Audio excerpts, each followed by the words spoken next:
There's a house deep in the Alabama woods, forgotten by time, swallowed by the earth. The locals call it the Daid House. They say no one goes near it, because something inside is still alive. Welcome to Eerie Short and Scary Stories, where the line between reality and nightmare fades. Tonight, we uncover a tale of obsession, of something ancient and hungry, waiting just beneath the surface. I should have listened to the locals. They told me to stay away from that place, warned me in quiet voices with uneasy glances. No one spoke its name unless they had to, and even then, they spat after saying it, like the word itself was poison on their tongues. But Lee Cranmer didn't believe in old wives' tales, and neither did I. Lee was a writer, the kind who chased stories like a man possessed. He had a hunger for the eerie, the unexplained, the things people whispered about in the dead of night. That's why he moved out there, to the Alabama woods, to a cabin so deep in the trees that even the sunlight seemed reluctant to follow. He said he needed isolation, inspiration. A place where the past could breathe and secrets had room to fester. His wife, Peggy, wasn't so sure, but she followed him anyway. Love will do that to a person. The first time I visited, I could tell something was off. Not in a way you'd immediately put your finger on, nothing obvious. It was just a feeling, a wrongness in the air. The trees were too still, the wind never quite made it past their branches. Even the birds kept their distance. It wasn't just me, Peggy felt it too.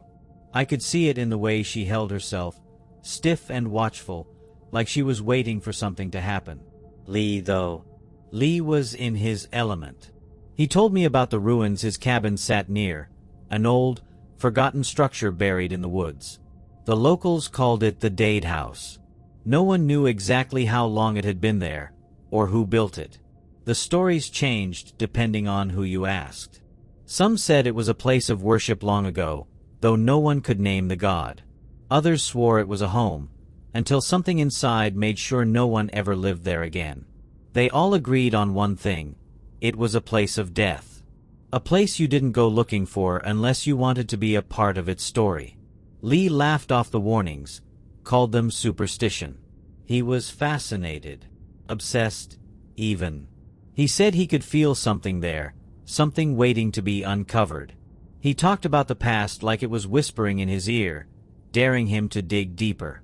Peggy, on the other hand, wasn't laughing. She told me, in a voice barely above a whisper, that Lee had changed since they moved in. He wasn't sleeping. He'd wake in the middle of the night, muttering to himself, staring out the window like he was waiting for someone, or something.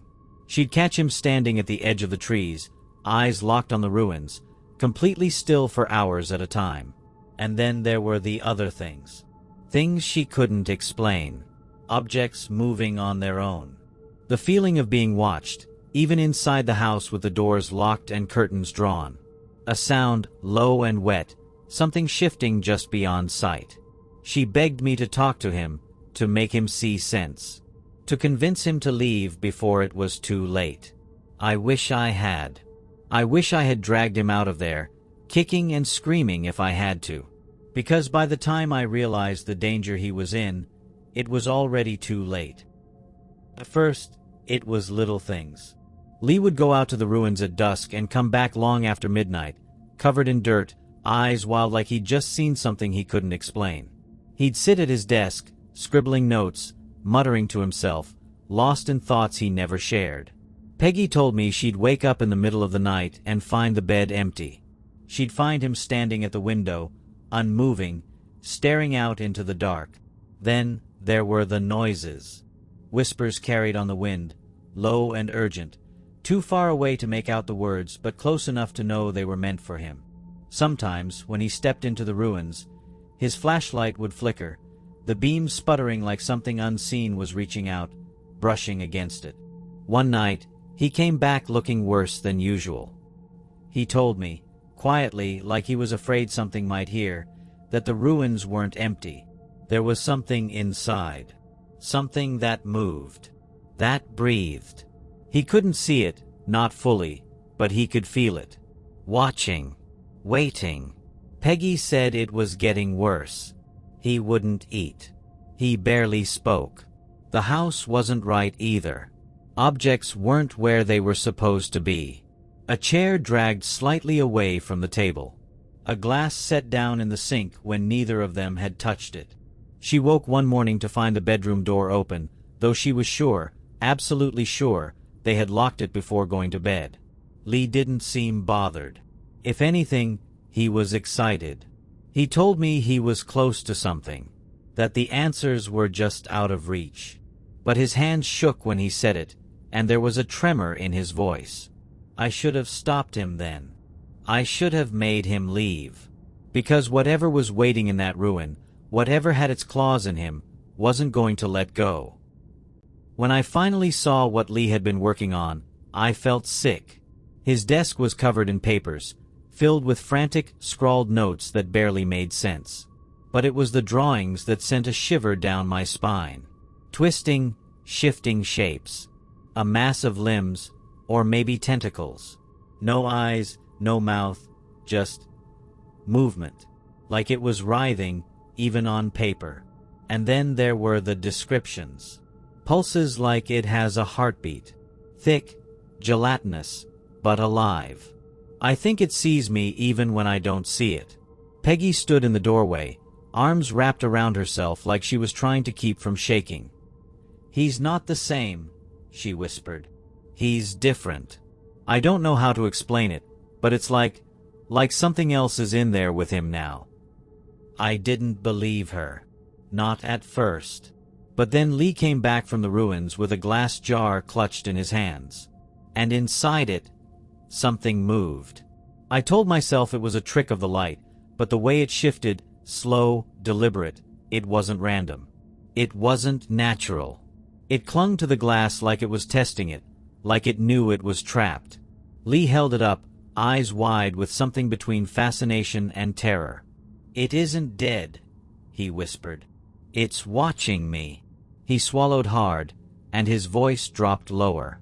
It knows. That was enough for me.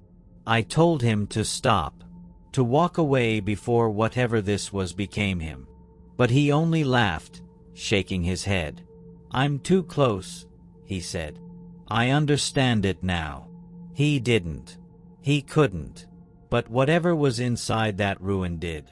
And it was waiting for him to come back. The night Peggy vanished, the air felt heavier.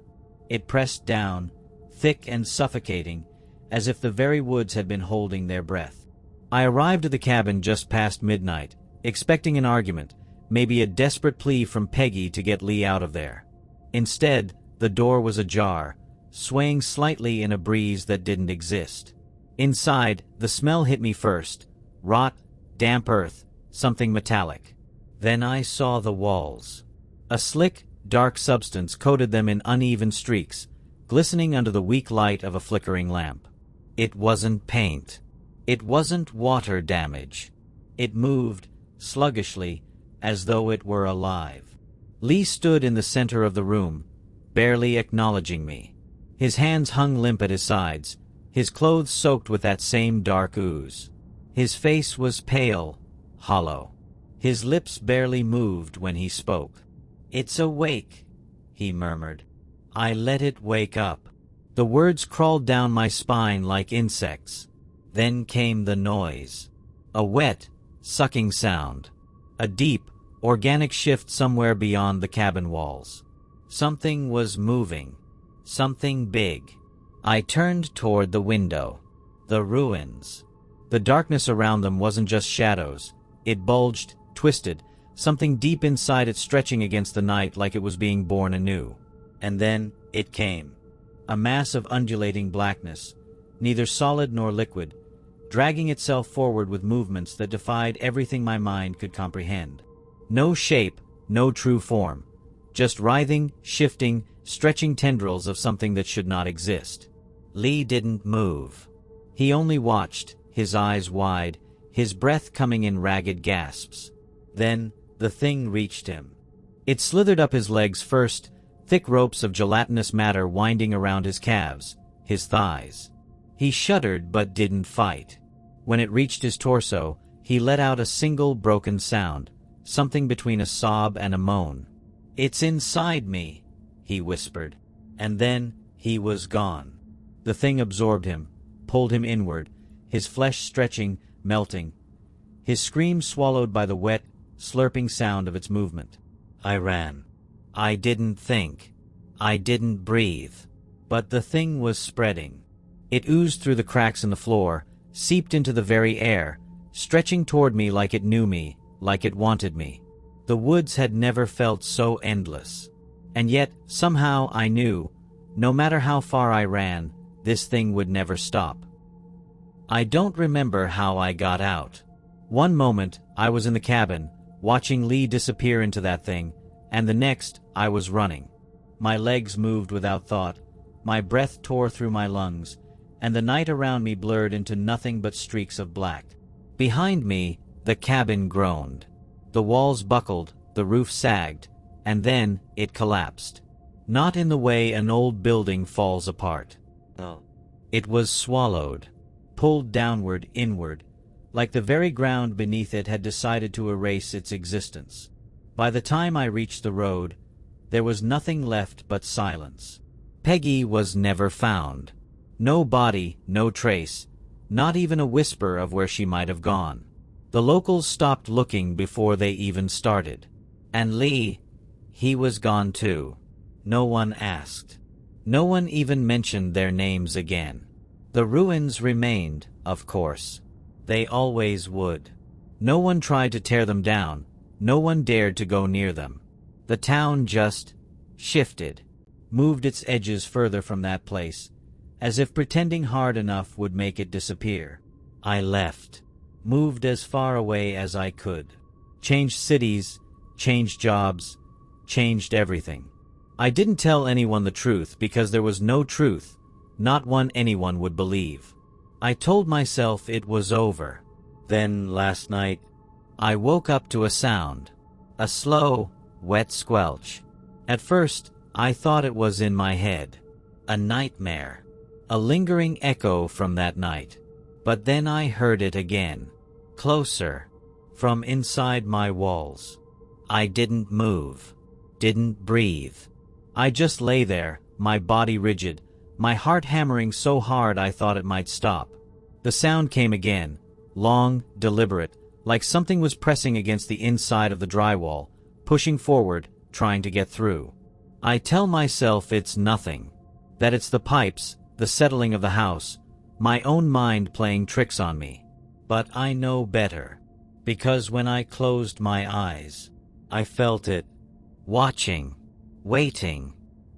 Lee thought he could uncover the truth, that he could peel back the layers of myth and superstition and expose whatever lay at the heart of it all.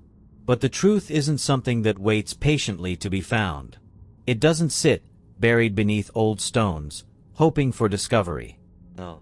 Some truths are alive, and some things should never be disturbed. The ruins still stand. I know they do. I don't need to go back to check.